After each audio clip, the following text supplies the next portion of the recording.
I can speak for a fact that everybody in their circle knows that he is taking illegal drugs. He is addicted to cocaine.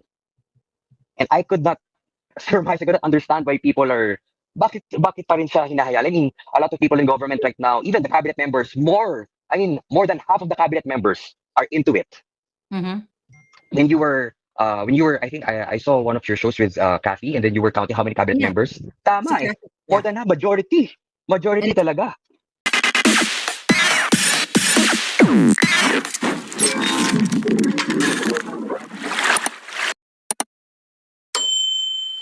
so sorry, si Ken pala. Ken?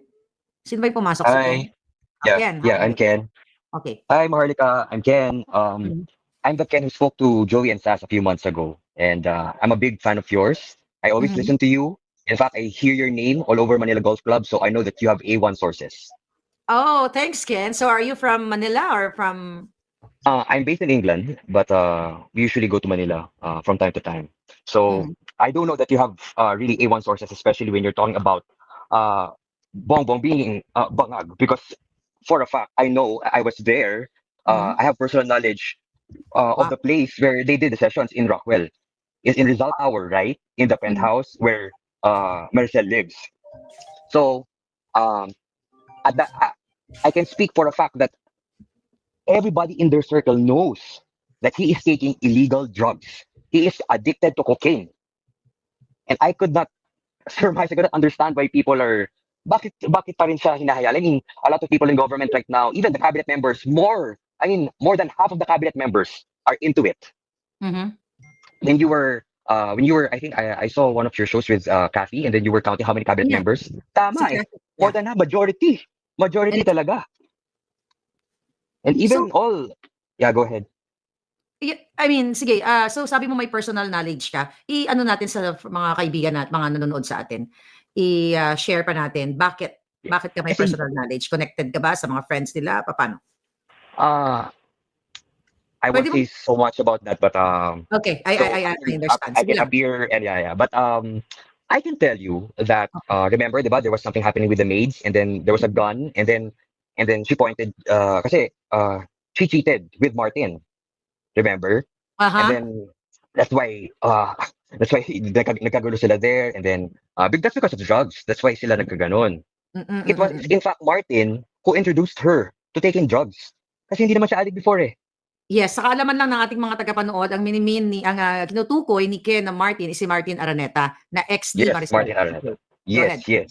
So for some time they were in a relationship, and then after that, nagkabalikan sila with Diana. So right now, in fact, ang funny part pa nga, si Diana kasi walang respeto kay Lisa. Sinasampal-sampal nga lang niya si Lisa eh. In one of the weeks, somebody died.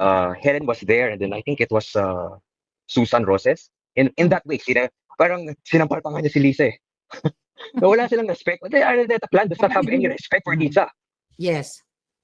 And in fact, she didn't even study in New York. Hindi ko maintindihan, baka sasabi nag-aral siya sa New York, hindi naman siya nag-masters doon. Well, Diba? fake news. Katulad ni Yeah, fake Marcos news. Jr. Yeah. Okay. Yeah, so in Rockwell, going back to that, in Rockwell, so I won't reveal na, no, pero I was talking to the one of the some people Mhm. in their household, and then real time, I know what's happening sa kanila. And then a few days after, I was there, dun sa kwarto mismo, Mhm. kung saan sila nagkakagulo. Mhm. So, I mean, I'm saying this because para Aren't kasing, you afraid na in-expose mo 'to, Ken? Okey ka lang ba? yeah, we're Okay. okay. I mean, Alam mo talaga bigyan natin ng more time si Ken kasi explosive yung kinukuwento niya. Sige Ken, go ahead. we have time, we have an opening, and we must be smart about it because Lisa is very organized, and Lisa is very like strategic. Kasi, Mhm. I mean, Bongbong is bangag, so she's the one calling the shots. And Mhm. almost everyone from her circle in law school is the one calling the shots. So you have a lot of competent people. Even her batchmates from Ateneo would say na ano, there's a team. Alam mo yun, magaling talaga. Plus the fact that Magaling. some people are bangag. So may extra factor yun. 'Di ba? Mhm. Mm. Yeah. So there, even so I mentioned that like I heard your name in Manila Golf, no? Mm. Um, so like around Ano yung 7 or narinig 8 mo months ago. sa Manila Golf Oh, Club? Ano narinig mo? oh, Well, they're talking about you. Paano mo nalaman? At they're talking about this mga elite-elite, ano? Yeah, yeah. Kasi like you eat there and they take meetings there and then actually they talk about the SOPs there. For Wow. government projects, which is like beyond 50% already. Mm-mm. Imagine 50%, more than 50% of patong, patong, patong, patong. And then you Yeah. have to advance, and then some people don't even get the project even though they advance. Yeah. Proof of that is MVP, but I think they're making a regular with that. Yeah. Even with GMA, you notice in the birthday of FLG, she went there. Ni Pumunta first gen. siya. Si Lisa went to FLG's Si pero parang Ethel. si Si Lisa. Felipe Gozon of GMA. Mhm. When in fact,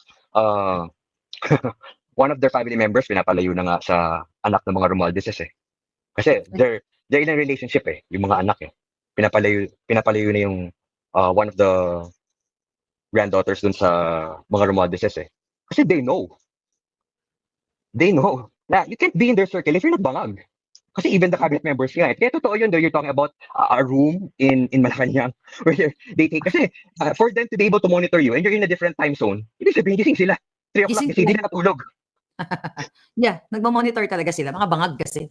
Wow, what a revelation, ano? At least na naririnig ng ating mga kababayan, ano, na kahit sa Manila Golf Club ay naririnig ang ating boses doon at talagang nako-confirm na yung mga information natin is A1. And thank you for that, Ken, ano?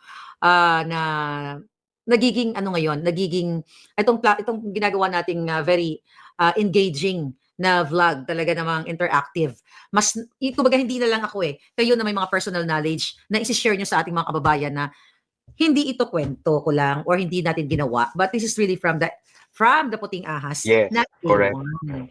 Yes, Yeah, baka may message ka kay yeah, Lisa Tanas. yeah, just a few before you were saying kasi about the jewelries and the Rolexes, that's really true kasi sobrang cheap ng family neto pa mag-advance ka ng mga jewelry. Imagine Yeah. naabot mo sa First Lady tsaka kay Sandro na jewelry and Rolexes. Yun talaga siya. As in, iaabot mo sa kanila. For you to be able to have projects with government, you have to, it's like it's an ally for them.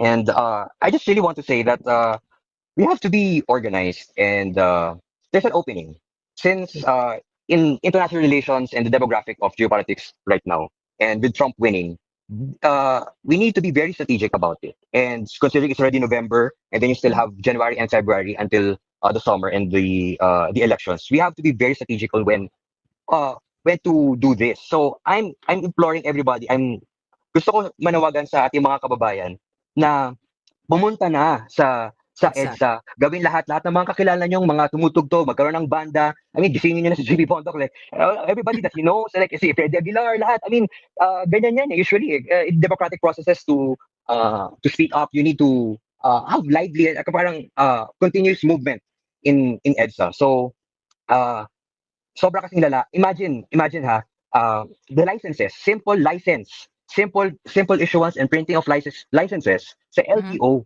hindi maibigay ng presidente. What more? What more kung ibang mga gagawin? What more economics? What more development? Kung pinaglalagay niya, wala namang expertise.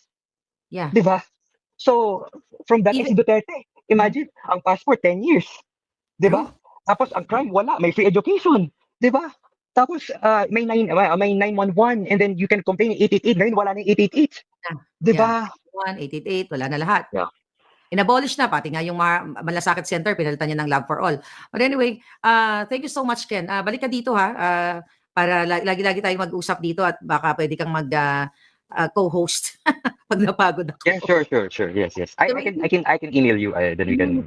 Yeah, thank you sa revelation at sana hindi ka gurguro ni Lisa na baka ipahanap ka ng julol na yun. Yeah. Pero alam nyo, sa mga circle ng mga bangag dito, alam nila kung anong sinabi ni Ken. Actually, bago ako umalis, isa sa mga malaking negosyante sa Pilipinas na nakilala ko, sinabi niya mismo na alam ng circle ng mga negosyante at ang mga alta, mga artista, na talagang addict si Marcos Jr. Kaya nga ang tanong natin, speak up day na sa EDSA. At tara na po, at payag ka ba, yung palitan natin, papayag ka ba na addict pa rin ang presidente mo dating ng 2028? Kaya thank you so much, Ken. God bless. Thank you. Marcos Jr. resign. Step down. Step down. Ayan. Thank you so much.